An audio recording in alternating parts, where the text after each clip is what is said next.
1853, en el juzgado de primera instancia de Allariz, en Ourense, el fiscal le pidió al acusado que lo demostrara, que se transformara, ahí mismo, delante del juez, del jurado y de todo el público que llenaba la sala.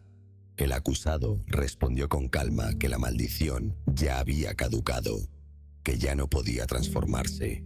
El juicio se llamó oficialmente Causa número 1778 contra el hombre lobo. Es el único proceso judicial en la historia de España en el que un acusado fue juzgado formalmente por licantropía. Y lo más perturbador de este caso no es que un hombre dijera que se convertía en lobo, es todo lo demás. Manuel Blanco Romasanta nació el 18 de noviembre de 1809 en la aldea de Regueiro, en Esgos, Ourense. Hay algo sobre su nacimiento que los registros de la época recogen con una frialdad que resulta inquietante.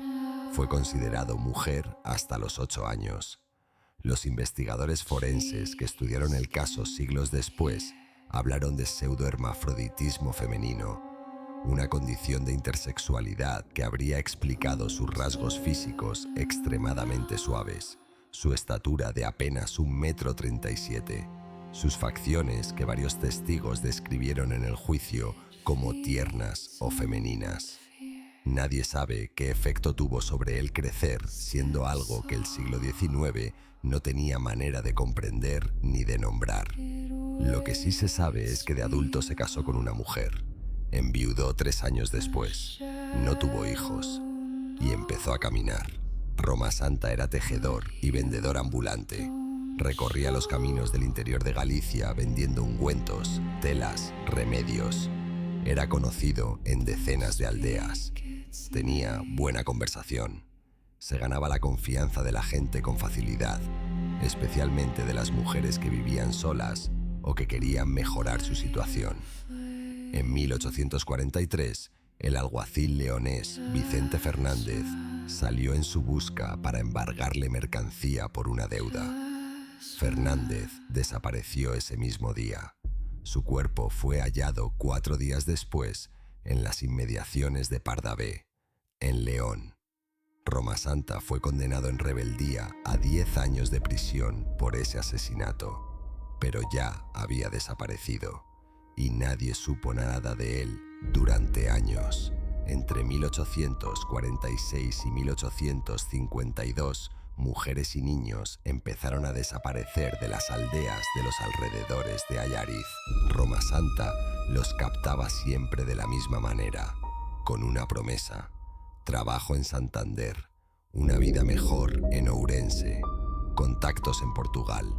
El tipo de oferta que en la Galicia rural del siglo XIX una mujer joven con poco futuro no podía ignorar.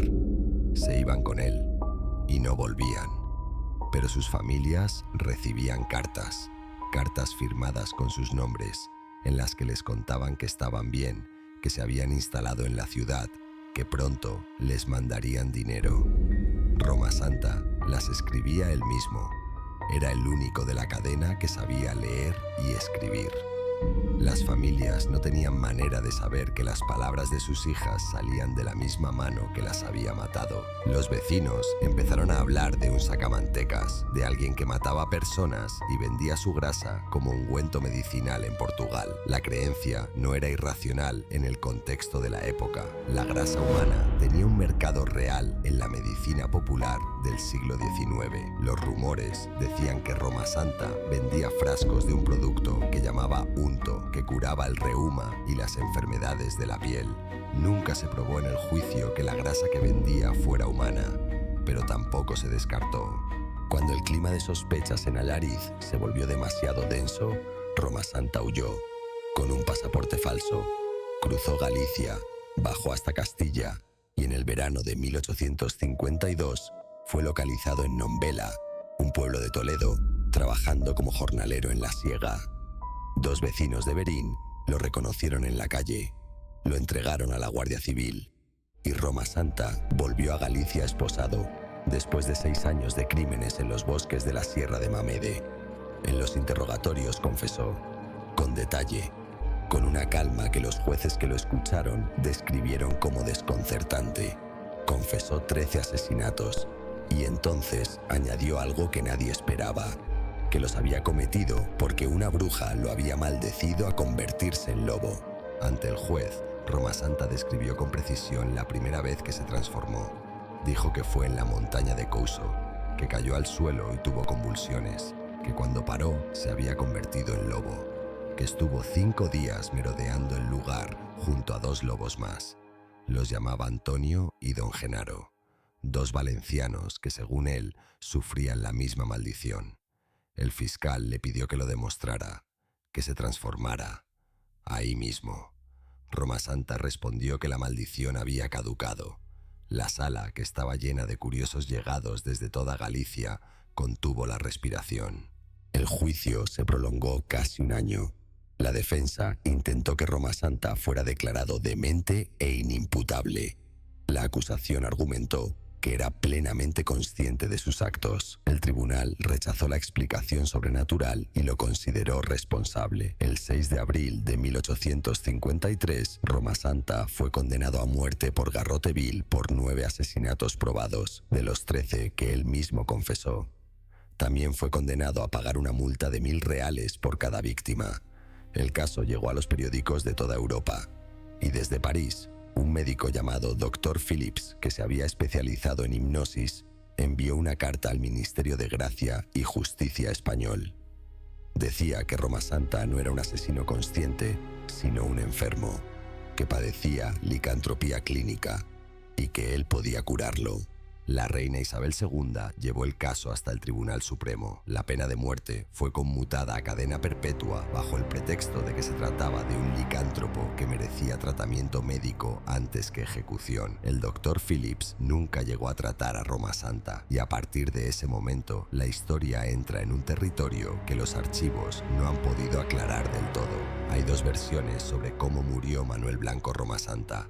La primera dice que murió en 1854 en la prisión de Allariz, poco después de recibir el indulto. La segunda dice que murió en 1863 en la prisión de Ceuta de un cáncer de estómago. El problema es que no hay registros. Está asentado que ingresó a la prisión de Allariz, pero no hay nada que constate su salida, ni vivo ni muerto, ni... En 2009, un documental de TVG Europa señaló la posibilidad de que Roma Santa hubiera muerto en el castillo de San Antón, en La Coruña. En 2011, investigadores ourensanos presentaron recortes de prensa de la época que aseguraban que había fallecido en Ceuta. Ninguna de las 2 versiones tiene un certificado de defunción oficial que la respalde. El primer asesino en serie documentado de España entró en prisión en 1852 y desapareció de los archivos, igual que sus víctimas desaparecieron de los caminos de Galicia. Pienso en esas mujeres que se fueron con él porque les prometió una vida mejor, que cruzaron los bosques de la Sierra de Mamede confiando en un hombre que conocían de vista, que les hablaba bien, que parecía tener contactos en las ciudades, y en las cartas que llegaron después a sus casas, escritas con su misma mano, con sus mismos nombres. Sus familias creyeron durante meses que estaban vivas. Nadie había desaparecido, simplemente se habían ido. El bosque guardó el secreto durante años y Roma Santa caminó de aldea en aldea, vendiendo ungüentos, sonriendo, hasta que 2 vecinos lo reconocieron en un pueblo de Toledo y todo se detuvo. La causa número 1778 contra el hombre lobo tiene más de 2000 páginas. Las víctimas no tienen ni una tumba identificada. Hasta la próxima noche.